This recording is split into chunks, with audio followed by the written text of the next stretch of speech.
What's going on, everybody? Tyson here with Garage Life, and today we are going to be installing the M2C Racing ZR2 shock kit on my 6-cell ARRMA Outcast EXB, and I've already done a couple of the shocks here, and so I wanted to walk through it with you guys in case you're inspecting your shocks, you've never changed your shock oil or taken your shocks apart, anything along those lines, or if you want to get the M2C Racing ZR2 shock kit with the pistons and the new shock caps.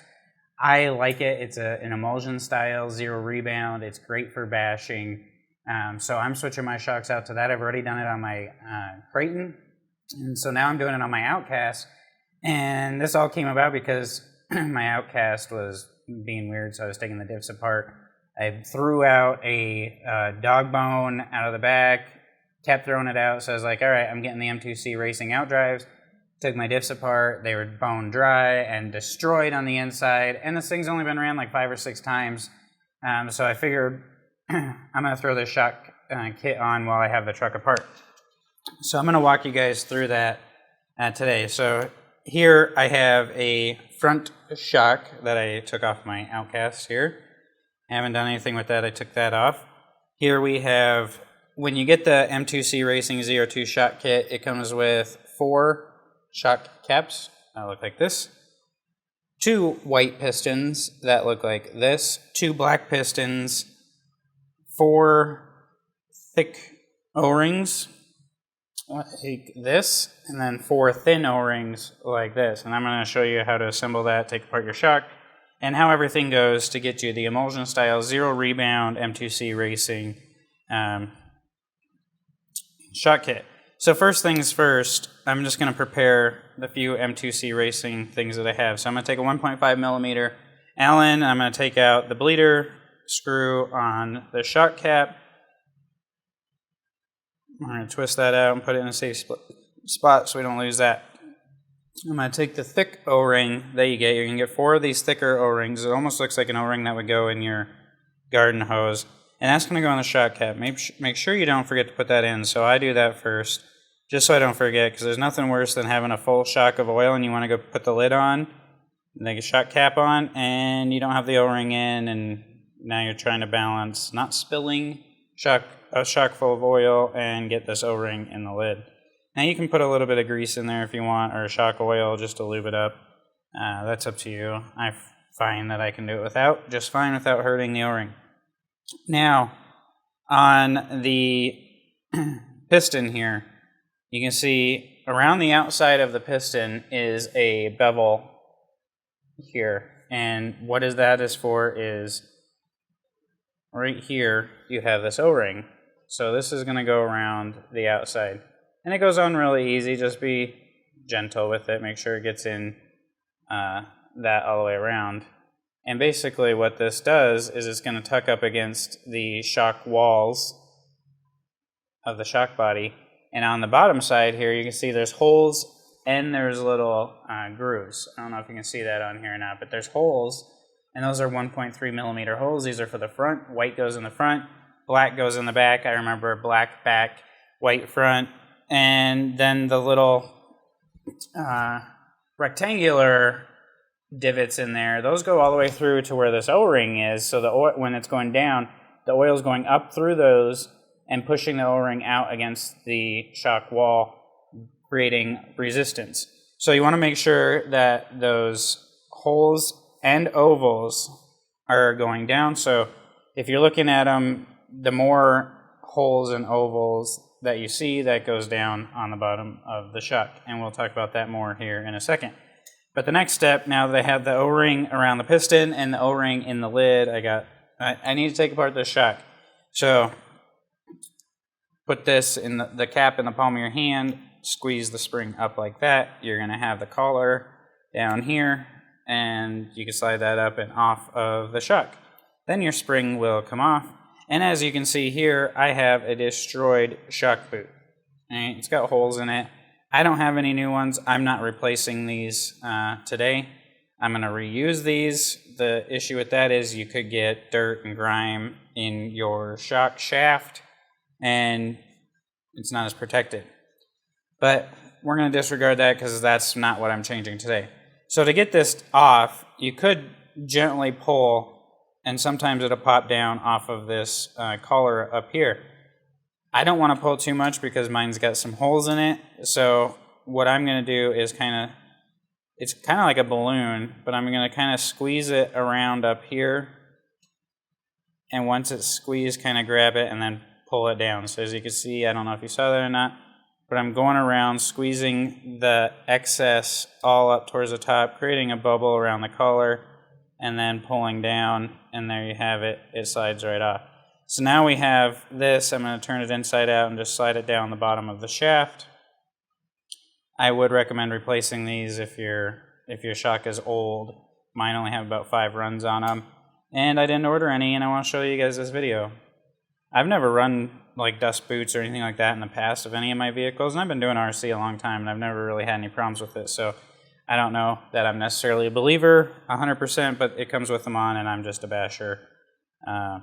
Comes with them. I'm going to keep them. And I guess next time I order some parts, maybe I'll order new ones. And when I rebuild my shucks again, I can put some new ones on. So now you're going to want a shock tool like this. This is a Techno shock tool. And what it allows you to do is I can grab the shock if I want, the shock rod down here, and not scratch it. I can also grab this cap and hold on tight. I can also grab this shock body and hold on tight and prevent turning, scratches, anything like that, because it's flat in here, as to where if you're using pliers, you have the serrated teeth in here, it's going to cause scarring, scratches, things like that. For this purpose of the video, I'm going to try to show you guys how to use pliers and not scratch everything up, because not all of you might have shock tools. So I got to get the top cap off here. And so if I'm going to use pliers, I'm going to grab a paper towel and I'm going to wrap it around the shock body. I'm going to wrap it around the shock body, and I'm going to grab my pliers. I'm going to hold on like that to prevent any scratching. Now you want to make sure you're gripping this really tight, because if it starts to slide, it might go through the paper towel and actually scratch the shock body. So I'm grabbing this very tight. I'm going to stick a tool in here. Make sure you use a thick one that's not going to bend. And I'm just going to pop the shock cap off, twist it around, and take this off. Now if you have a shock tool, this will be a lot easier, because you would then just grab it like this, hold it, and twist it. You don't need the paper towel because this isn't going to turn and scratch anything up. But for those of you that maybe don't have one and you're stuck using pliers, that's a good way to do it without causing any scratches and gnarn. Now I'm going to dump this shock oil out, and it is very dirty for 5 runs. It is a lot dirtier than I thought it would be for 5 bash sessions on it. And I guess that's kind of part of the shock boots. Could get my rod dirty, it compresses into the shock, and then the oil gets dirty. So there you have it. Maybe you want to use the boots on there more often. I still am not replacing one because I want to make this video and get this truck up and running so I can drive it before it gets too cold and snowy out there. So I'm just emptying out my shock oil here. I'm going to stick my paper towel in the shock, wipe around the edges, being careful that there's no gunk that would scratch the inside of the shock. And there we are. So now we got to get this black collar off down here, this cap. And this cap is holding in a black washer, plastic washer, that holds in a O-ring, a thicker black washer, and another O-ring. So just so you know what's inside of there. Sometimes you can get these off by hand, and sometimes you can't. This one could. I just twisted it off with my hand. It was tight, but I could still get it off with my hand. My other one, they had some Loctite or something in there. I could barely get it off with pliers. All right, so we pulled that down, and the black plastic washer came off with it. So we have a red O-ring in here. We have a black washer, and then another red O-ring. So what I'm going to do now is I'm going to compress my shock, and I'm holding on to the end of it here, and I'm going to take my 5mm nut driver, and I'm going to stick it on top of here, and I'm just going to turn off the nut that's holding on the shock piston. And you should be able to do this by hand. They're not overly tight, otherwise you could squish your piston. So they are about hand tight.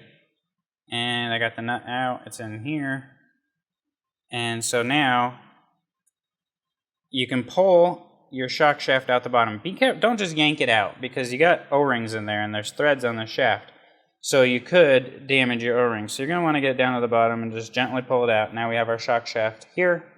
As you can see, I got my shaft right there.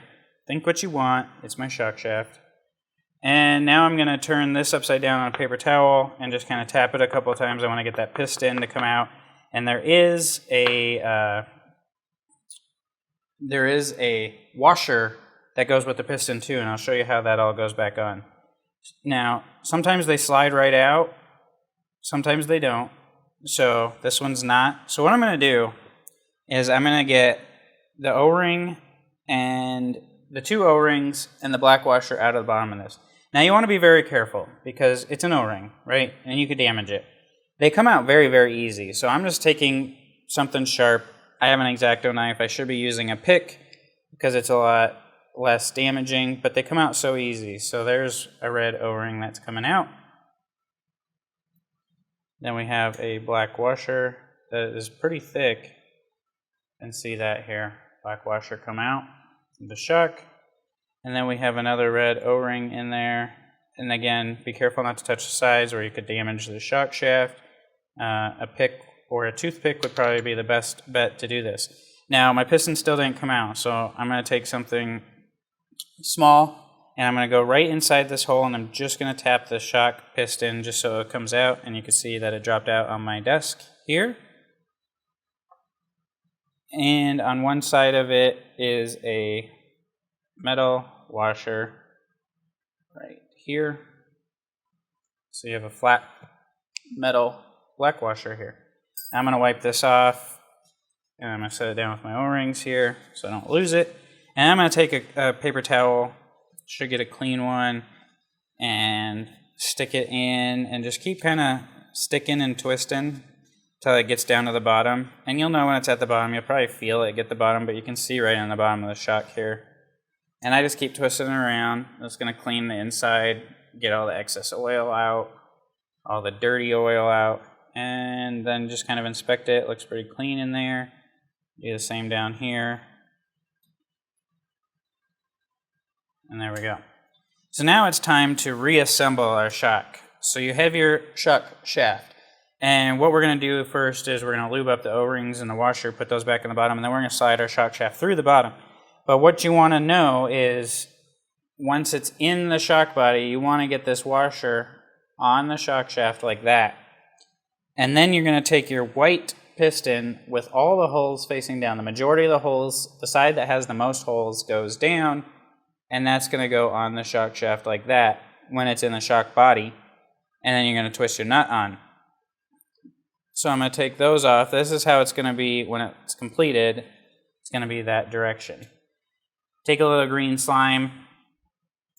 This is just good stuff for O-rings. I'm going to put a little bit on here on this O-ring just so it slides in the shock bottom a little bit easier. I'll put that in there.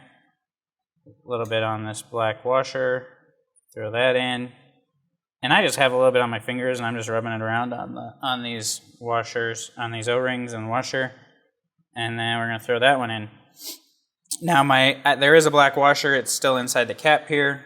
Now you're ever so slightly, very gently, going to want to do that, where you drop the cap on the ground, and now you got to find it. 1 second. Now, I got it. If you drop something on the ground, you want to go through and clean it. Make sure that it didn't pick up any dirt, grime, anything like that. Make sure that plastic O-ring is still in there, and it is.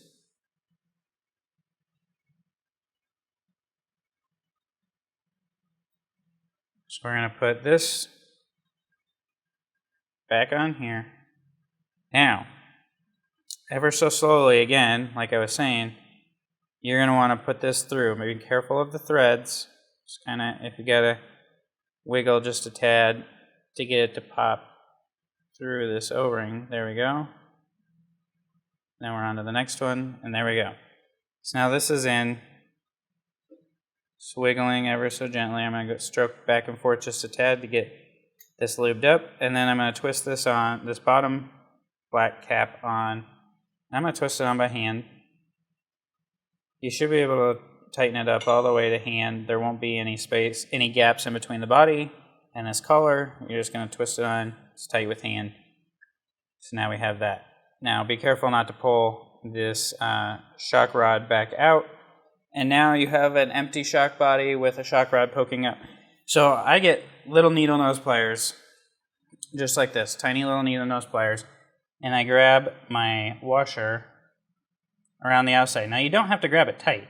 Like, you don't want to bend it. You're just grabbing it and holding it, giving something to hold on to here. And you're just going to thread it down right on top of the shock.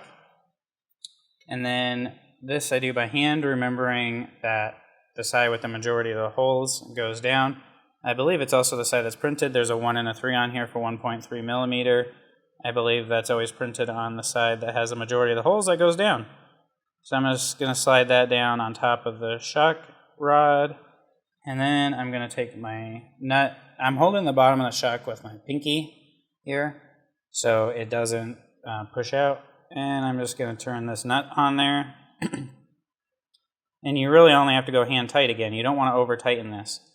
So you just grab the bottom of your shock, and we're just going to tighten this by hand. And you don't even need to wrench down. Once it's tight, it's tight. So now we have this, and I'm just going to pull it, make sure it's smooth, back and forth a couple times, and it is smooth. That is very good. So now, remember, you have your shock cap. You took the bleeder. I am not good right now. Dropping everything. Butterfingers. Okay, so you got your bleeder screw out of the top here. We have our O-ring in the cap. So I feel confident right now that we could fill this with shock oil. So I like to have this all the way out and just hold it with my hand down, put my fingers up around the collar, and fill this full of shock oil. You can fill this pretty much to the top. If you don't go all the way to the top, that's okay, because we'll add a little bit more in a minute. But now that it's pretty much all the way to the top, you're going to slide this up and down slowly a couple times just to get the air that might be under the piston out. And I like to twist it to release any air that might have gotten stuck in there. If you can see that, a huge bubble just popped up. Huge bubble when I twisted it, because some air gets stuck in there when you put the oil in and slide it up. So I'm just going to slide it up and down a couple times and twist it to get the big air bubbles out. And you can pretty much see when they're done. They're going to pop out real quick and get the big air bubbles out. Alright. So I do believe I have the big air bubbles out here. So now, I'm going to hold this again down. I'm holding the shock shaft all the way out. I'm going to top this shock off with oil. And then I'm going to twist the cap on without the bleeder screw in it, keeping the shock shaft extended out. Making sure your threads are clean. And you're going to twist this on as far as you can get it by hand. Now, this is the time, if you have your shock tool, that you're going to grab the body and tighten this up. I don't have the shock tool. Well, I do have the shock tool, but I'm showing you how to do this with pliers. So we're going to wrap a paper towel around here. I have my plier jaws open. I'm going to put this on. I'm going to grip it tight. And I'm going to take the cap and tighten it up. Now, these aren't things that you're going to super wrench on, but you should be able to feel when you feel like it's sufficiently tight down there. And again, we didn't turn anything on the paper towel with the pliers, so now you have still a clean, good shock here.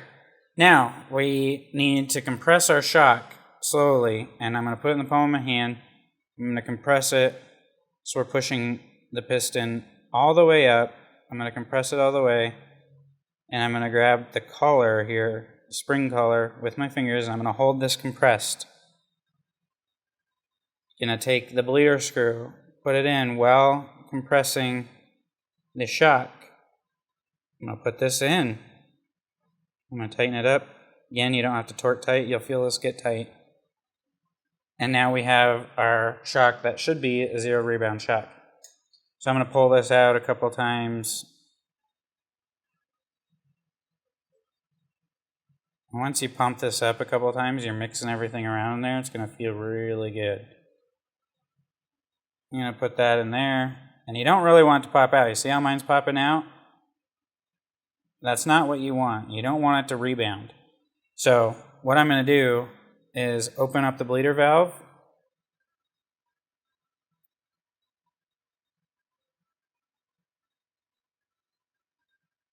Take that screw out and let any sort of force that's in there out. I'm going to put this back in, keeping the shock squeezed together nice and tight. And we're going to go ahead and see that again. See, it's stuck in there. And now we have no rebound. So there we go. So then you can take your dust boot here. I have it turned inside out. We're going to turn it back right side up.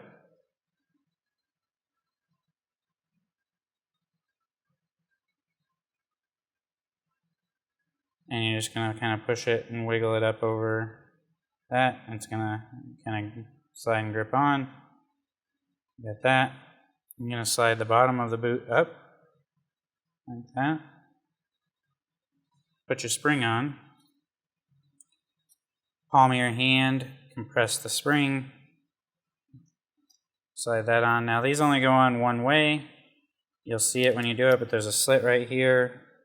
And then on the bottom, there's a slit, a groove that goes into that. And now you have your boot up a little bit. If you just compress your shock, let it back out, the boot's going to go down with it. So there you have it. We now have our ZR2 M2C Racing shocks ready to go on this Outcast. And so I'm going to get these installed back up, and then we will go out for a bash session, and I will have a video for that and let you know really what I think of these shocks. I already know what I think of them because I have them on my Creighton, and they're amazing. They're a game changer. They will change the way you bash. You can take on jumps a lot better, and for me, that's really a big deal. I want to be able to take those big jumps, land, not bounce my truck all over, and so that's why I really like these shocks. So thanks for watching this video. If you want to comment below if you like the M2C shocks, if you've had them, if you do. Thanks for checking this out. Consider subscribing. Again, I am Tyson, and we're going to go out and bash some stuff. Garage Life RC. Really bad half-face video, so I appreciate you checking it out, though. Talk to you guys soon. Go out and bash something, break it, fix it. Have fun doing it, because we're all in this hobby together for fun. Talk to you guys soon.